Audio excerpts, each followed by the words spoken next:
পূর্ব বর্ধমান জেলার বুদবুদ থানার অন্তর্গত সোদপুর গ্রাম। এই সোদপুর গ্রামে রয়েছে মা রক্ষাকালীর মন্দির। এই রক্ষাকালীকে নিয়ে রয়েছে অনেক অলৌকিক ঘটনা। দেখতে পাচ্ছেন যে মন্দিরটি, সেটি হচ্ছে মা রক্ষাকালীর মন্দির।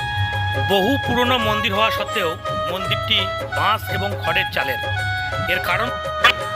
এর কারণ মা রক্ষাকালী চান নির্জন নিরাপত্তায় থাকতে।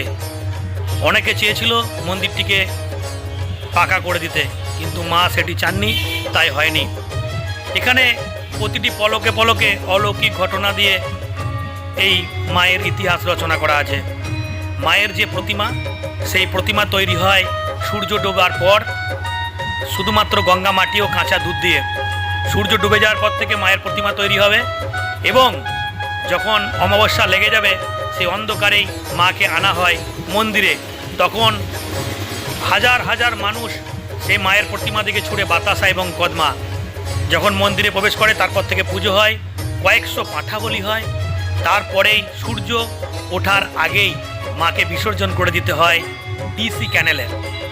এই ডিসি ক্যানেলেও রয়েছে একটি অলৌকিক ঘটনা। জানা যায় যে ডিসি ক্যানেল কোম্পানি যখন খনন করছিলেন তখন এখানে বিভিন্ন রকম বাধা সৃষ্টি হয়। বারবার বাধা হওয়া সত্ত্বে সেই জায়গাতে কাজ করার অসুবিধা হয়। তখন তারা মা রক্ষাকালীর কাছে মানত করে যে তাদের এই কাজটা সম্পূর্ণ করে দেওয়ার জন্য। তখন থেকে ডিসি ক্যানেল কোম্পানি থেকে রন্ডিয়া আন্ডারে একটি করে মায়ের মন্দিরে ছাগল আসে, পাঁঠা আসে, সেই পাঁঠা বলি হয়। এখনও সেই রীতি হয়ে আসছে। এরকম অসংখ্য অলৌকিক ঘটনা মায়ের রয়েছে। এখানে জানা যায় যে মায়ের কোনো ছবি বা প্রতিমা তুলে প্রচার করা নিষিদ্ধ। যদি কেউ প্রতিমা তোলে নানা রকম সমস্যায় তাকে পড়তে হয়। আসুন আমরা দেখে নিই সেই সুন্দর মায়ের মন্দিরটিকে। আমি এখানে প্রতিমা দিতে পারবো না, কারণ নিষেধ আছে, তাই প্রতিমা দিয়ে আপনাদেরকে দেখাতে পারলাম না। যদি আসতে পারেন আমরা চলে আসুন। গলসি এবং বুদবুদ থানার ঠিক মধ্যবর্তী স্থানে অবস্থিত। আপনি বর্ধমান থেকেও আসতে পারবেন, দুর্গাপুর থেকেও আসতে পারবেন এবং বাঁকুড়া জেলা থেকেও সুন্দরভাবে আসার ব্যবস্থা আছে। জানা যায় এই মা রক্ষাকালীকে আনা হয়েছিল কয়েকশো বছর আগে মহামারীর কারণে।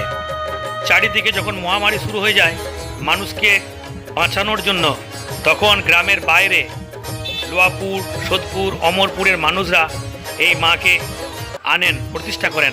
তখন থেকেই হয়ে আসছে মা রক্ষাকালীর পুজো। আজও সেইভাবেই মায়ের পুজো অনুষ্ঠিত হয়। ধন্যবাদ। আপনার পরিচয় দিন। আমার নাম গৌতম সামন্ত। বাড়ি কোথায়? বাড়ি সোদপুর। আমরা দেখতে পাচ্ছি আজকে যে এখানে একটা মেলা বসেছে এবং আমরা জানি একটা রক্ষাকালী পুজো আজকে হয় মা রক্ষাকালীর। সেই সম্পর্কে যদি কিছু তথ্য আমাদের তুলে ধরেন। আমার বয়স তো 40 পেরিয়ে গেছে। আমি তো জন্ম থেকে দেখে আসছি যে এক রাত্রের মেলা হয়। আজকেই প্রতিমা তৈরি হয় এবং আজকেই ভোর রাতে পুজোর পরে বিসর্জন হয়। মেলাটাও সকাল থেকে বসে। আজকেই প্রচুর লোকের সমাগম হয় এবং দীর্ঘদিন ধরে আমরা দেখে আসছি যে এক রাত্রি বিরাট মেলা।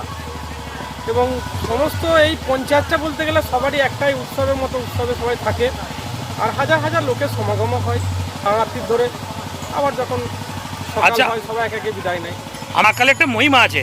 এই কালী নাকি অমাবস্যার সঙ্গে সঙ্গে তৈরি হয়ে পুজো হয় এবং পরে আবার রাত্রিকালীনই সূর্য ওঠার আগে বিসর্জন হয়। এই সম্পর্কে আর এই প্রতিমা তৈরির ব্যাপারটা নিয়ে যদি বলেন যে কী দিয়ে তৈরি হয় সে সম্পর্কে যদি বলেন।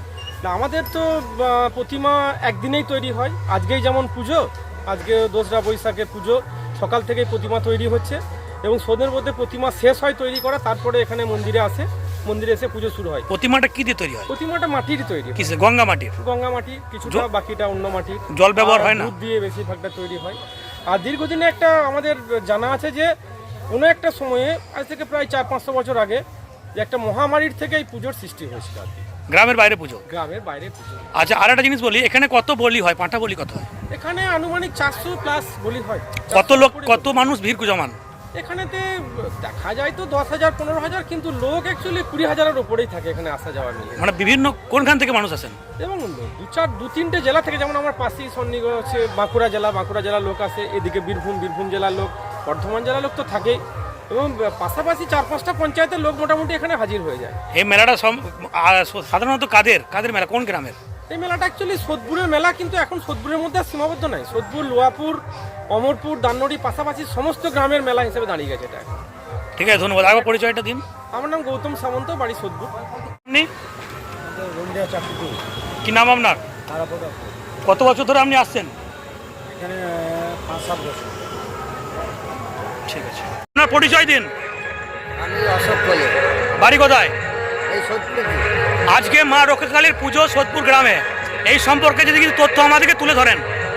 তথ্য বলতে দেখুন, আমরা যেটা মানে আমার বাবা বা দাদুদের আমল থেকেই দেখে আসছি যে এখানে বৈশাখী অমাবস্যায় অত্যন্ত সমারোহের সাথে এই পুজোটা হয়ে আসে, এবং আমরা প্রত্যেকেই গ্রামবাসী সহ আরও পার্শ্ববর্তী গ্রাম লোহাপুর, অমরপুর, সোদপুর, কসবা, নারায়ণপুর, এই সমস্ত গ্রামের মানুষজন সব ঐক্যবদ্ধভাবে, এমনকি হিন্দু মুসলমান সমস্ত বাড়িতেই আত্মীয় স্বজন আছে, আমরা এটা ভীষণভাবে উপভোগ করি। আর মানুষজন আসে।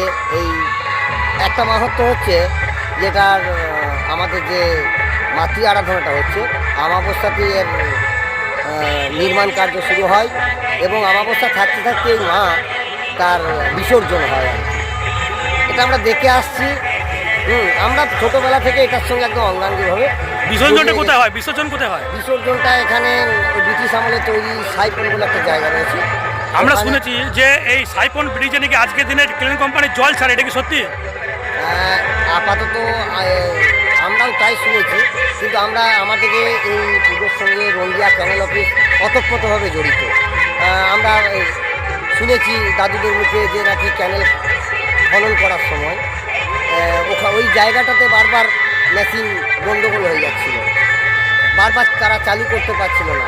তা মায়ের কাছে মানত করে সেখানে খনন কার্যটা আবার এগিয়ে গিয়েছিল।